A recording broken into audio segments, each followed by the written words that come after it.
J'ai le plaisir de vous présenter non seulement le directeur général de la télévision régionale de Laval, mais également un ami de la famille. Vous allez le reconnaître, Eduardo Dacosta. Bienvenue en français, s'il vous plaît. Quel plaisir, quel bonheur de te retrouver ici. À qui le dis-tu? À qui le dis-tu? Je disais, évidemment, tu es notre boss, mais tu es également aussi, tu l'as été pendant tellement longtemps, gérant d'artistes, tu as été producteur aussi, tu as quand même beaucoup d'expérience, beaucoup de bagages, mais il ne faut pas oublier d'où on vient, n'est-ce pas? Clairement. Et moi, je me suis permis, avant de te faire l'entrevue, d'écouter une émission qu'on a déjà eue ici à la télé Laval, On n'est pas pressé. Ah oui. Là, tu as vraiment parlé de toute ta vie. En commençant par tes débuts au Québec et tout ça. Mais pour les gens qui n'ont pas écouté cette émission-là et qui ont envie de connaître l'homme derrière justement cette station de télé qui est derrière les écrans, derrière les projecteurs, puis qui fait tout ce beau travail-là, qui est Eduardo Dacosta? Ça a commencé où, cette histoire d'Eduardo au Québec? Wow, c'est drôle. D'ailleurs, si j'ai tant parlé que ça, il faut le dire que c'est ton papa qui m'avait, et ton père me connaissant bien. Puis avant d'entrer en ondes, il connaissait tous les secrets. Ton père connaît tout de moi, tu sais. Fait que ça a été facile pour moi de me livrer. Pour répondre à ta question, en 1964, on est arrivé au Canada. C'est drôle parce que j'entendais une autre entrevue avec José Louis, je pense. Oui, monsieur José Louis Jacomb. C'est à peu près la même histoire. Mon père a immigré. Contrairement aux autres, en 57, lui, il pouvait venir avec la famille au complet. Donc, en 64, on arrive ici en plein hiver. T'avais quel âge? J'avais 4 ans. C'est drôle, la seule chose que je me rappelle, c'est qu'il y avait une tempête. Je sais pas si c'était une tempête de neige ou à l'époque, la neige, il n'avait plus qu'aujourd'hui. Ouais. Mais en sortant de l'aéroport de Dorval, moi, j'étais quand même en short, on était vraiment, et je regarde toutes ces montagnes de neige-là. C'était vraiment impressionnant. Mais tu t'en rappelais, tu avais 4 ans? Oui, mais il y a des choses. Je me rappelle de ça parce que ça a été comme un choc, si on veut, là. Puis c'est encore un choc de voir de la neige aujourd'hui, là, donc ça m'a marqué. Mais il y a plusieurs choses après ça que je me souviens moins, là, tu sais. Ouais. Mais le mérite de l'immigration, c'est vraiment papa puis maman qui ont eu ce courage-là, que je me demande si aujourd'hui, moi, je serais capable de faire la même chose. Probablement pas, là, tu sais, de prendre tes enfants, la famille et de partir, là, c'est autre chose. Là. Puis parle-moi de ton amour avec la langue française. Comment ça s'est passé? Parce qu'à 4 ans, évidemment, on parle déjà. Donc, tu parlais le portugais. Donc, comment s'est passé ton début avec la langue française? Étais-tu à la maternelle ou c'était comment? En fait, je me souviens pas tellement comment la langue française est venue me chercher. Par contre, je me souviens que mes parents nous ont inscrits à ce moment-là à l'école française. Il y avait plusieurs Portugais qui allaient à l'école anglaise. Nous, on a fait partie de la batch qui allait à l'école, la batch, pas très français, mais on a fait partie de ceux qui allaient à l'école française. Ouais. Donc, mon enfance, moi, je viens sur le boulevard Jarry, on est entouré d'anglophones. Donc, on entend beaucoup parler anglais, mais c'est l'école française qui a été choisie par mes parents. Et aujourd'hui, c'est ça que j'apprends. Donc, le français, pour moi, est devenu important, vraiment important. En 74, quand on a sorti la loi 101, j'ai commencé à me poser des questions là-dessus. J'ai 14 ans, tu sais, mais tu sais, on commence à être rebelle un petit peu.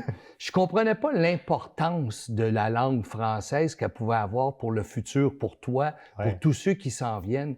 Mais c'est en vieillissant que la langue française, elle a pris tout son sens, dans mon cas, à moi. Fait que toi, tu as grandi, puis tu les as vus un peu, les René Lévesque et ces acteurs politiques qui parlaient de la langue française, de l'importance de la langue française. Donc, j'imagine, corrige-moi si je me trompe, Eduardo, c'est un peu à ce moment-là que tu te rends compte, OK, ici, on est en Amérique du Nord, on est entouré de l'anglais et puis on a cette particularité ici en Amérique du Nord de parler français. Oui.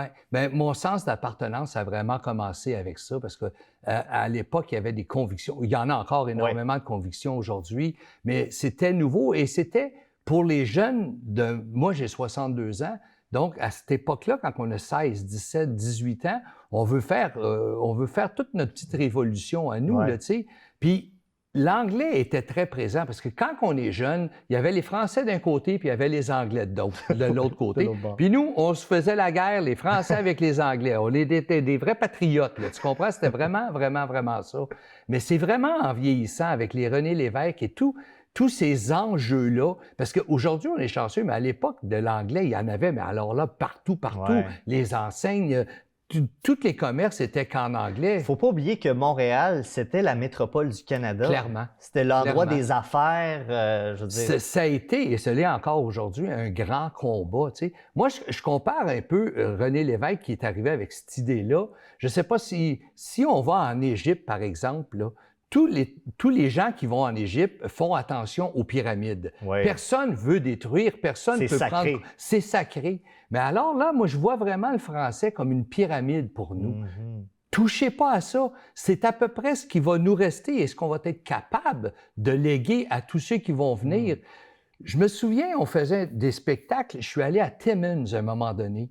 Timmins, c'est en Ontario. C'est une petite ville de rien, entourée d'anglophones. Mais de les voir se battre pour pouvoir continuer à parler français et l'importance que le français avait là, j'ai dit, c'est de là qu'on doit prendre nos pubs, c'est de là qu'on doit faire de voir des gens se battre comme ça. Je veux revenir à toi, à ton parcours. Je te disais, tu étais gérant d'artistes, producteur, tout ça. Est-ce que ça t'a effleuré l'esprit à un moment donné? Parce que côté business, l'anglais, je veux dire, on est à côté des États-Unis, là, nos voisins du Sud, là, le domaine artistique est assez développé. Ça t'es-tu effleuré l'esprit d'aller gérer des artistes, de faire ta carrière aux États-Unis ou en anglais?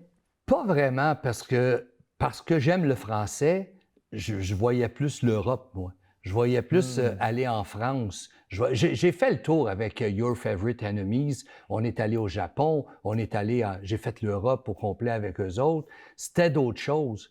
Mais j'aime beaucoup plus la chanson, la langue française me parle beaucoup plus que n'importe quelle autre langue. Fait que c'est vraiment là-dessus que j'ai voulu continuer mes combats. Et j'ai toujours fait ça. J'ai travaillé avec des chanteurs anglais, mais tout ce que je signais avec eux autres, que ce soit Universal ou toutes les grosses compagnies de ce monde, je le faisais toujours en français. Et je parle anglais, là, c'est pas vraiment le problème, mais c'est que pour moi, ça avait une importance et ça l'a encore beaucoup aujourd'hui. C'est ce que j'allais dire aujourd'hui parce que maintenant, avec tes responsabilités avec la télévision régionale de Laval, on a un contenu francophone. Et quand tu m'as appelé pour faire mon retour ici, puis je te remercie encore beaucoup pour cette opportunité, je le vois dans tes yeux à quel point c'est important la langue française. Il y a quelques mois, tu avais fait un spectacle bénéfice aussi, 100 ans de langue française. Donc, même si tu as changé de carrière, tu as fait un virage, c'est important encore pour toi dans tous tes projets que la langue française rayonne. C'est pas seulement...